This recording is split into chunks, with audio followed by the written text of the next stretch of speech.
There are a lot of things that are beyond our control. But what you do have control over is how you react to whatever happens in your life.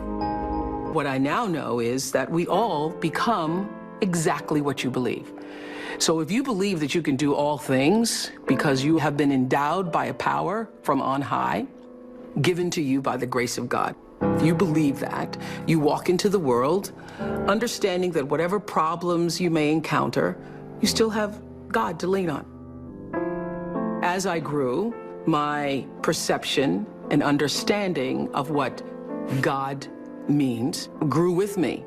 I expanded my view of what it means to be a citizen of the universe, to be a part of the energy field that is omnipotent, omniscient, all-knowing, and all-present in all things.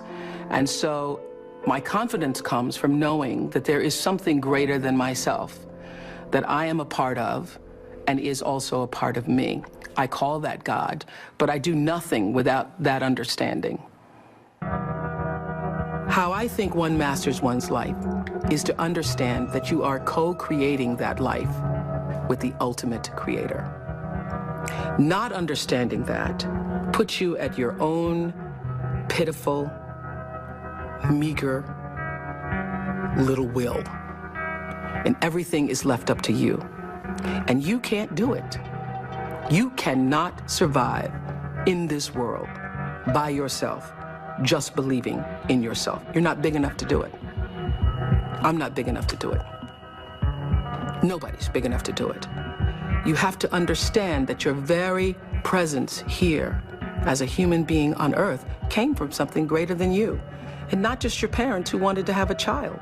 The fact that that egg was hit by that particular little sperm in that particular moment, and you were created. Wow. How amazing is that? Of all the different choices that had to happen in order for you to be here now. What a celebration that is. So when you recognize the mystery of that creation, all the circumstances that had to configure and reconfigure themselves, all the questions that we don't have answers to, you have to know this: the fact that I'm here matters. And the fact that you're there matters. This is no accident. None of us are. When you do well, people notice. When you do your best, people notice. And so wherever you are, always do your best, and doing your best puts you at the next level. Nothing about my life is lucky. Nothing. A lot of grace, a lot of blessings, a lot of divine order, but I don't believe in luck. For me, luck is preparation meeting the moment of opportunity. There is no luck without you being prepared to handle that moment of opportunity. And so what I would say for myself is that because of my hand in a hand and a force greater than my own, I have been prepared in ways that I didn't even know I was being prepared for. And the truth is, for me and for every person, every single thing that has ever happened in your life is preparing you for the moment that is to come. A lot of people don't know their purpose. And if you don't know your purpose, your immediate goal is to figure that out, because otherwise you're just wandering around here. So the moment you can figure out what it is you're supposed to be doing, the sooner you are able to get about the business of doing that.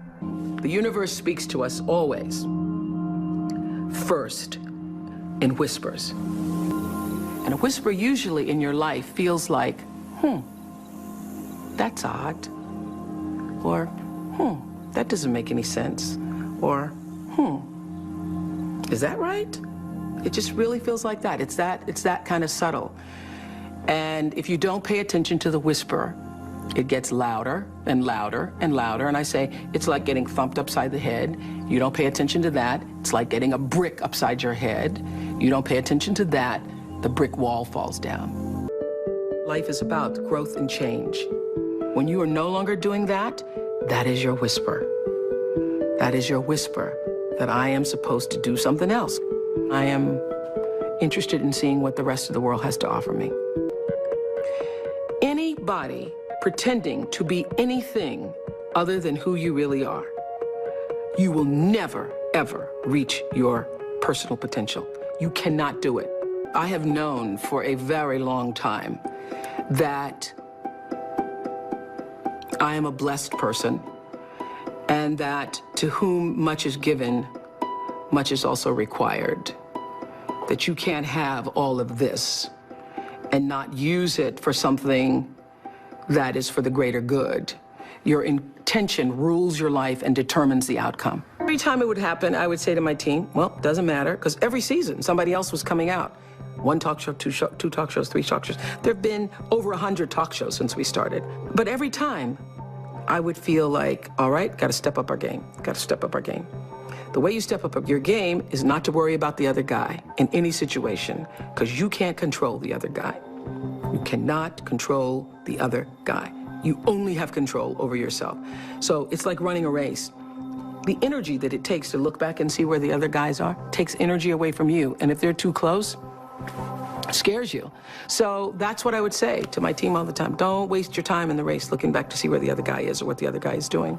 It's not about the other guy. It's about what can you do. You just need to run that race as hard as you can. You need to give it everything you've got all the time for yourself. For yourself. What I know is you got to take responsibility for the space you hold here. And understand that the third law of motion, which says for every action, there's an equal and opposite reaction, that is my religion.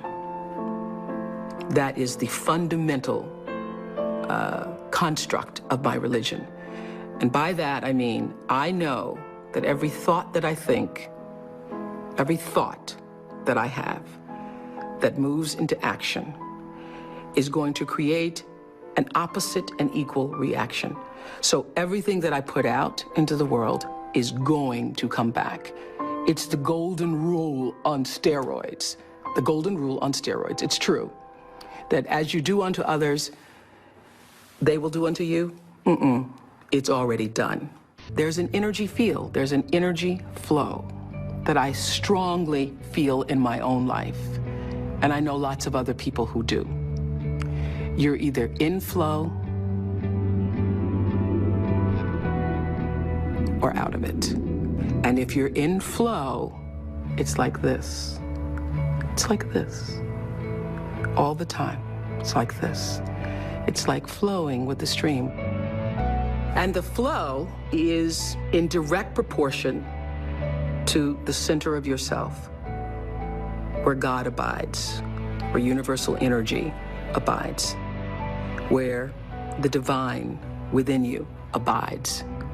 How far you are from the center, from the divineness of yourself, from your connection to source energy, that which created you, is how out of sync you are with your life, regardless of what you call it. When you can align with that, nobody can touch you. Gary Zukov calls that authentic power. In his book, Seed of the Soul, he says, when your personality comes to serve the energy of your soul, that is authentic power. And that's the only real power there is, because you're gonna lose everything else. I don't care how beautiful you are. One day, your breasts are gonna sag and your eyes are gonna bag and you're not gonna be as beautiful. And it doesn't matter how much Botox and how many times you get yourself pulled up and how many hairdos and how many makeovers or what you do, you know, that doesn't last. It's just like the most beautiful flowering tree. Everything passes and it's time. It doesn't matter how much money you have, how much power you have, how high you sit on the Forbes list, how many times you make the most influential lists. All of that changes. all of that changes. But what is real, what is lasting, is who you are and what you were meant to bring. What is the gift you were meant to give? And nobody can take that away from you.